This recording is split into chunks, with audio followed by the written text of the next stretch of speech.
So many people are fascinated by this America's Got Talent story.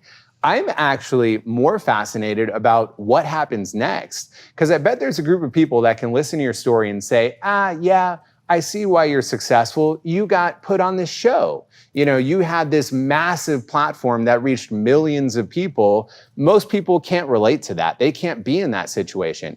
But it's not like you won, right? It's not like that guaranteed your life success. You actually got not the outcome, I'm guessing, you wanted, right, at that time, but you still had to find your way now in inventing what is Sofie 2.0? Yeah. How committed are you to this? And when you have a vision, when you have a dream, and then it doesn't work out the way you want it, how do you sort of pick yourself back up and figure out how to reinvent yourself? So can you walk us through like how you went from where you ended with America's Got Talent to building this really successful YouTube career?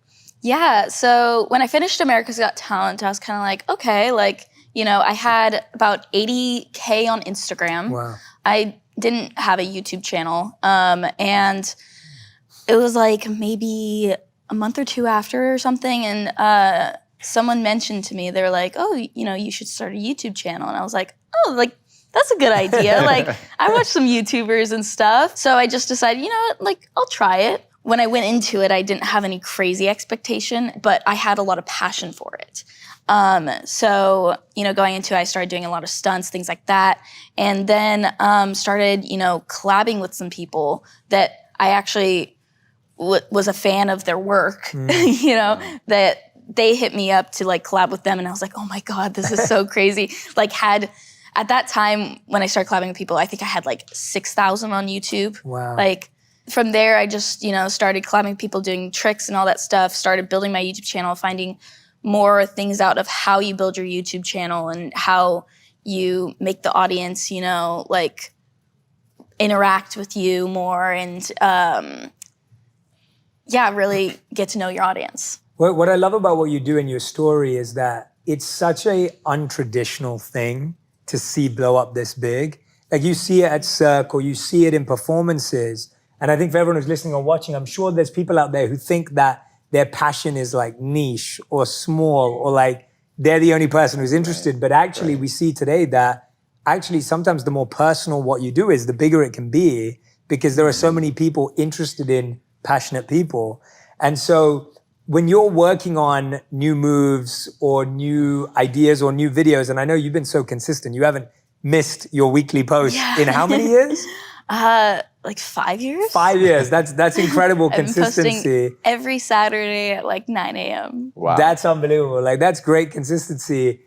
Tell us a bit about like the process of like, I'm sure there's been days when, I don't know, maybe you've had an injury or maybe you've hurt yourself or maybe there's a part of it that's not working out or maybe you've had a tough week and then you still got to post. Like, tell us about some of the times when things go wrong, which we may not know or may not see.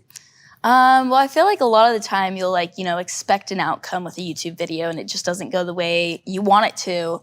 And then you kind of have to go through that where you sit down and you're like, how can I make this work? And then sometimes it's last minute and you're like, I have to get a YouTube video out. And like, for me, I get very passionate about it. So I'm putting out a video Saturday. Like there's no other option. And that's how I like to think.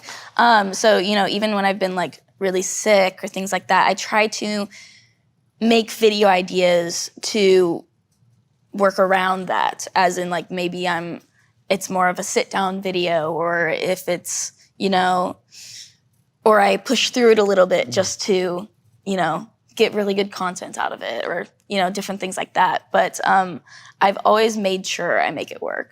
I remember there was a lot of nights for myself where I even had, you know, Laura staying up with me until like 3 or 4 o'clock in the morning because we were trying to make a 7 a.m. posting schedule. And it's like failure is not an option, right? Yeah. Where does that like drive come from? Like, is your goal like you have to post every Saturday because you're trying to achieve a certain amount of views or you're trying to generate a certain amount of revenue? You don't strike me as that person. It feels more like you're connected to your community and something you really love doing.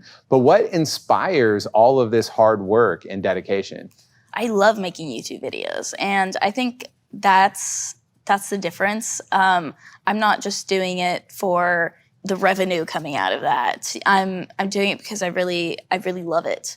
I mean, I do have, nights where like it'll be like 5 a.m. and I'm like watching the YouTube video half asleep, like, yeah, that looks good. We're gonna post this. And isn't it funny how those often end up being like your best videos? Yeah, right? they end up being your best videos, the ones that you're like up at 5 a.m. for, watching and editing them. And I've been an entrepreneur my whole life. And so I've started so many different businesses. And what's funny is that my whole life I was chasing money, and that was my main motivation for building any business. The one business that I ever started with no intention on ever making any money, it was strictly for the mission, ended up being my biggest business. So I love when you're leading with purpose and values and trying to make an impact and build community, that always ends up being the most successful thing you do. Yeah. I couldn't agree with you more. I feel like listening to both of you, I'm like, I remember I was working a full-time job when I started creating content. So I would get home from work at around 8, 9 p.m. and I didn't know how to edit. And so it used to take me from 9 p.m. to 2 a.m. every day, 5 days a week, to edit 1 5-minute video every week because I had no idea how to edit. Those are terrible odds, by the way, out there. If your editor says to you, if you get an editor who says, it's going to take me 25 hours to edit a 5-minute video, do not pay them. Technology wasn't the same back then either. But that's what gets you through it, right? Like what you said, it's that passion, it's that mission, it's that desire to make people happy or entertain people or serve people, or in my case, wanting to give people the tools that I'd gained. Like that's what got me through going to sleep at 2 a.m., waking up at 6 again and going back to work and then coming back again.